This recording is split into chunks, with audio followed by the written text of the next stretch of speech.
on air and in person. This is Buff. I started walking dogs actually from the age of 9 years old.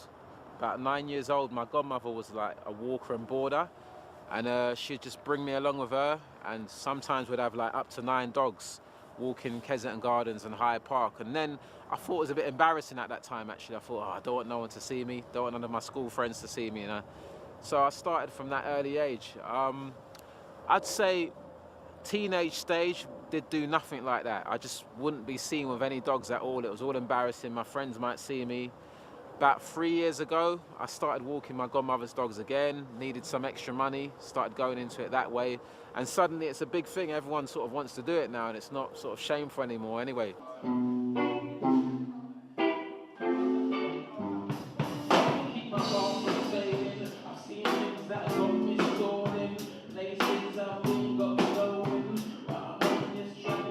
I got into the rap music game from about the age of 16.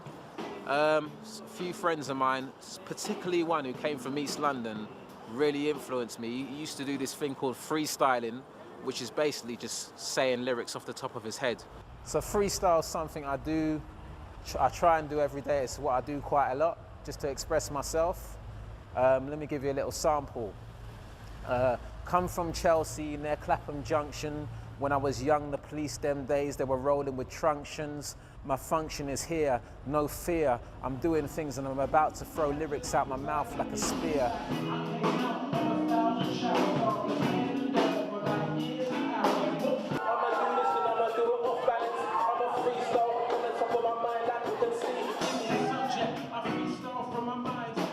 Rappers like Wu-Tang Clan and Big Daddy Kane and Redman, this was the influence for me really. Whatever they were doing, I'd follow, yeah.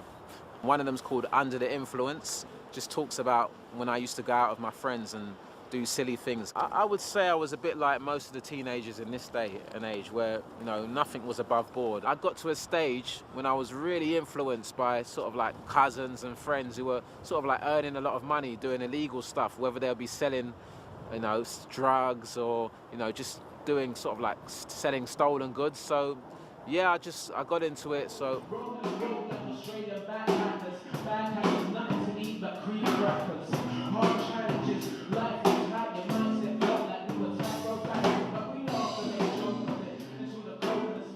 my music helped me get out of trouble. It gave me a focus, it gave me something to sort of like concentrate on rather than just spending my time doing nothing.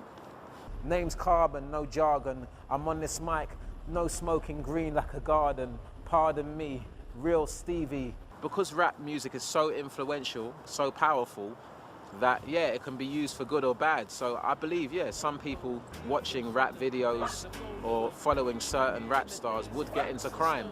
I tell you the truth, when I was young, most people around me everything they did was illegal anyway. So I actually, even though I knew it was wrong, it wasn't that wrong to me. It's only when I sort of like met other people who weren't living in that way that I thought, hold up. But things are different now. I'm older, wiser. Before, when I was younger, now I'm older. I used to have chips on my shoulder, but I realized I need to go and get my CV and folder, older and wiser. I lost loads of my friends to jail.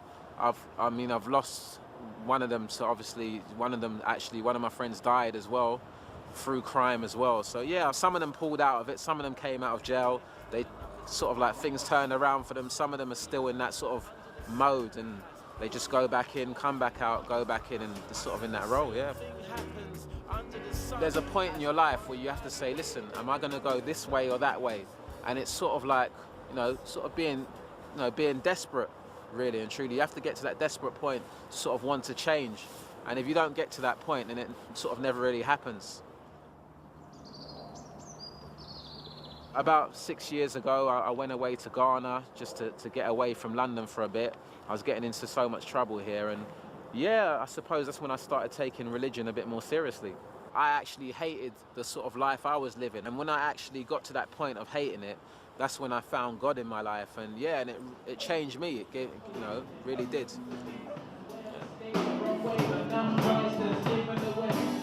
My benefactor is the Lord of mercy. He took me from when I was hungry and thirsty. I'm studying theology, and Theology is obviously the study of God, and the reason I'm doing that is because I do a lot of church work. I work for my church. The thing is, if you find something good, you've got to tell people about it, I think. So with me, I would tell someone about it, I'd tell someone about religion, but it's up to them whether they accept it or not. When sort of faith and religion came into my life, I got much more confidence. Steve's a good guy. Yeah. He's alright, he's alright. I'm bare love for Steve. No, man. that's right. He's a good guy, man. Yeah. He's a good nigga, man. Just when he was like 12 years old.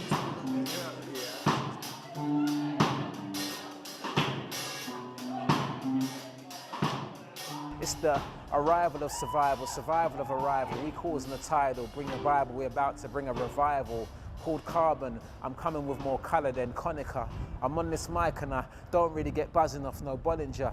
Now the love of the Lord is the power I draw. It's what I live for with a word that's a double-edged sword. Shine like stars, one of them's called. And it's basically about, you know, just living life with, like, brightly, with a purpose.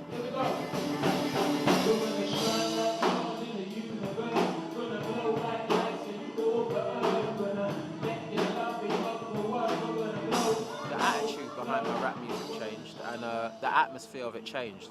I'd say before it was sort of negative, a bit critical. I was a bit of an angry person, so after that it just changed, a bit more positive, a bit more, you know, encouraging, and a bit more hopeful, yeah. One of my favourites is called Walk in the Manor, and it's just a song about me walking in my area, just looking in my area and just focusing on things in my area. Same shops, new names I discovered down in the manor. As I walk in the manor bam, I see a man standing where another one staggered. I see a new crew where another one gathered. Walk in the Manor was inspired by something I read, and I was just reading this passage in the Bible from a book called Ecclesiastes, and I saw this phrase that stood out. It said the same thing happens under the sun, and that's what inspired me. I thought it's true. Even though things are different now from what they were 10 years ago, the same sort of things happens, and you know, the same sort of things will happen, and that's what inspired the whole track.